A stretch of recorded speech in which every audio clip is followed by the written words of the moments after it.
7월 3일 새벽기도의 자리에 나오신 우리 성도님들 축복하며 환영합니다. 제가 기도하겠습니다. 고마우신 하나님 아버지, 고맙고 감사합니다. 오늘도 복되고 귀한 하루를 우리에게 허락하여 주셔서 감사합니다. 오늘 하루를 시작하기 전에 하나님의 말씀의 자리 앞에 섰습니다. 말씀으로 우리를 이끌어 주시고 인도하여 주시옵소서. 예수님의 이름으로 기도합니다. 아멘. 오늘 우리가 함께 살펴볼 하나님의 말씀은 예레미야 27장 1절에서 11절 말씀입니다. 제가 읽겠습니다. 유다의 왕 요시야의 아들 여호와김이 다스리기 시작할 때에 여호와께서 말씀으로 예레미야에게 임하시니라.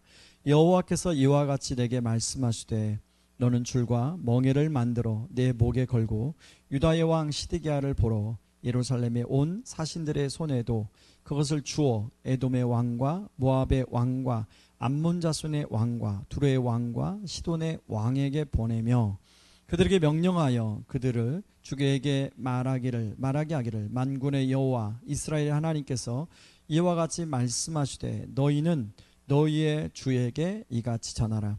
너는 내 큰 능력과 나의 쳐든 팔로 땅과 지상에 있는 사람과 짐승들을 만들고 내가 보기에 옳은 사람에게 그것을 주었노라.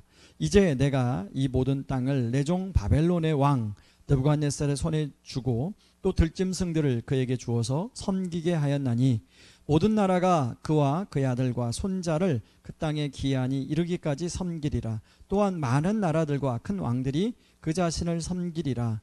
여호와의 말씀이니라. 바벨론의 왕 느부갓네살을 섬기지 아니하며 그 목으로 바벨론의 왕의 멍에를 매지 아니하는 백성과 나라는 내가 그들이 멸망하기까지 칼과 기근과 전염병으로 그 민족을 벌하리라.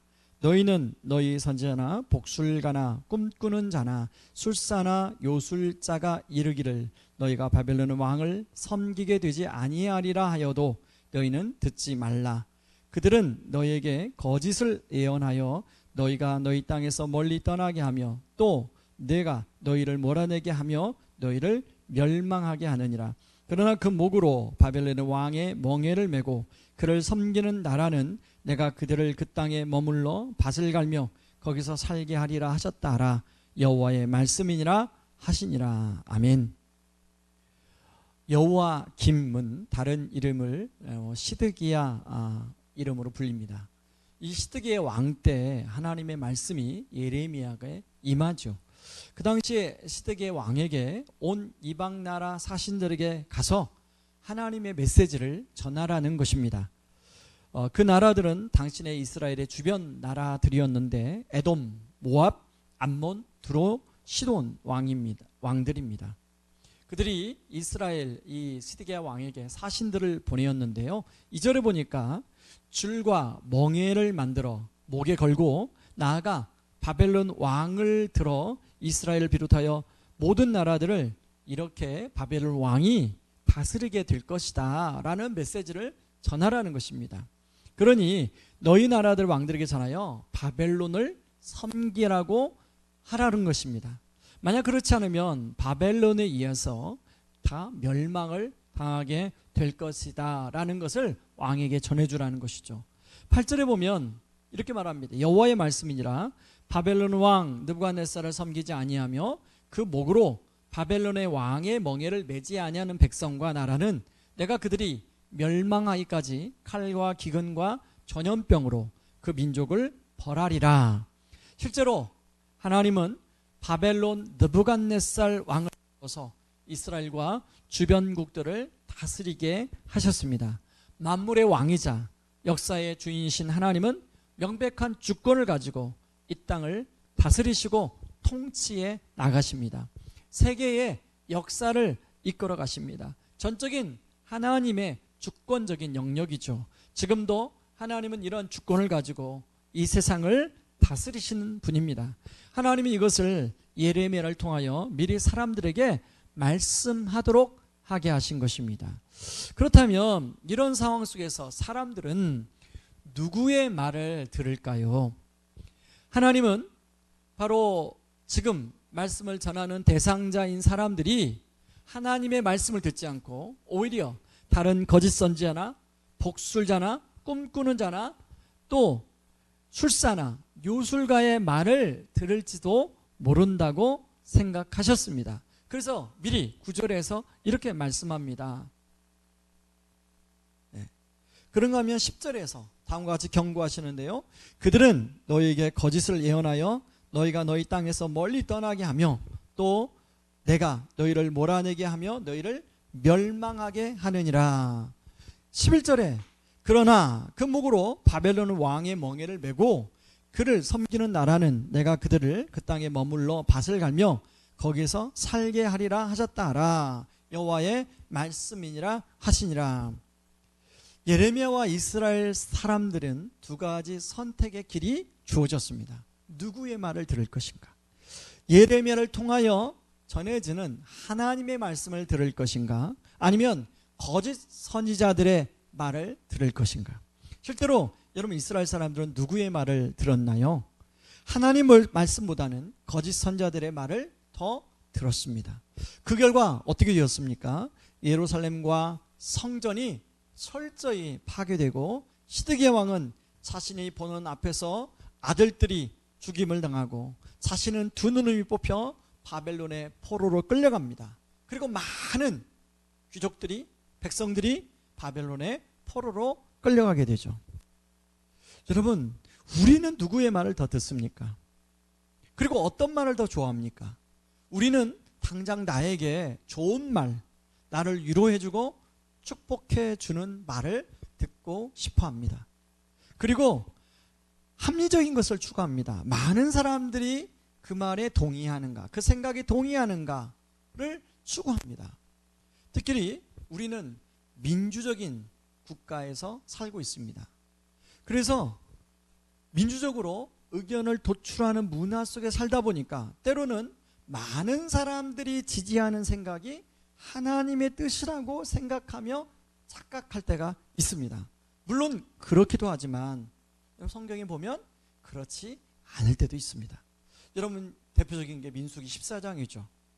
여러분 가나안을 정탐한 두 정탐꾼 여호수아와 갈렙과 그리고 나머지 10명의 정탐꾼 그리고 그 10명의 정탐꾼의 말을 따르는 많은 사람들 거기에서 유일하게 여호수아의 갈렙만 반대 의견을 제시하죠. 여러분 거기서 일반적으로 우리는 성경을 알기 때문에 하나님의 뜻이 여호수아 갈렙이 말한 게 하나님의 뜻이라고 알고 있지만 여러분 그 당시에는 대다수가 지지했던 생각이 하나님의 뜻이라고 생각하지 않았겠습니까? 옳다고 생각하지 않았겠어요? 이스라엘 사람들은 예레미야의 말이 아니라 역시 마찬가지입니다. 거짓 예언자의 말들을 듣습니다. 우리는 어떠한가?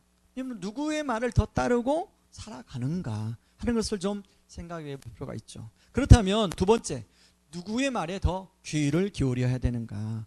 여러분 하나님 말씀을 전하는 예레미야 입장에서 하나님 말씀을 이렇게 들었습니다. 그리고 그것을 이스라엘 백성들에게 듣기 싫어하는 그 사람들에게 그 말을 전하는 것이 쉬웠을까요? 자신이 태어난 나라와 민족이 바벨론이라는 나라의 멸망을 당한다는 말을 받아들인 것조차도 힘들었을 것입니다. 그런데 그 말을 왕과 대신들과 사람들에게 전하게 된다니 정말 쉽지 않았을 것입니다. 만약 저와 여러분이 예레미야라면 어떻게 했을 것 같습니까? 자칫 간첩으로 몰려 국정원에 끌려가 취재를 당하지 않을까 하는 마음이 들지 않았을까요? 사람들은 그런 우리를 바보라고 미쳤다고 했을 것입니다. 자, 그럼에도 불구하고 예레미야는 하나님의 말씀에 순종합니다. 실제로 하나님의 말씀을 따라 예레미야가 전함으로 예레미야는 이 일로 인해서 죽일 뻔한 상황에 여러 번 놓이게 되죠. 여러분 이후에 보면 예레미야가 시대 지하 감옥에 갇히게 되는 일도 일어납니다. 그럼에도 불구하고 예레미야가 순종한 것은 바로 하나님을 자기에게 말씀하시는 하나님을 믿었고 그것이 하나님의 뜻이라는 것을 예레미야는 알았습니다. 하나님의 주권과 하나님의 다스림과 통치를 믿었기 때문이죠. 예레미야를 통해서 계속 말씀해 오시고 이끌어 오신 하나님을 믿었기 때문입니다. 그런데 우리는 여기서 예레미야보다 더 어려운 상황 속에서 하나님을 믿고 순종하신 분을 주목할 필요가 있습니다. 2절에 보면 예레미야가 줄과 멍에를 목에 걸고 외국에 온 사신들 앞에 나아가는데 그것이 쉽지 않았다고 말씀을 드렸죠. 그런데 예레미야보다 더 큰 멍에를 메고 온 세상 사람들의 조롱거리와 저주거리가 되신 분이 있는데 바로 그분이 예수님입니다. 예수님은 이것이 얼마나 힘들 것을 아셨어요. 그래서 마태복음 26장 39절에서 겟세마네 동산에서 이런 기도를 하죠. 만일 할만하시거든 이 잔을 내게서 지나가게 하옵소서. 그러나 나의 원대로 마시고 아버지의 원대로 하옵소서.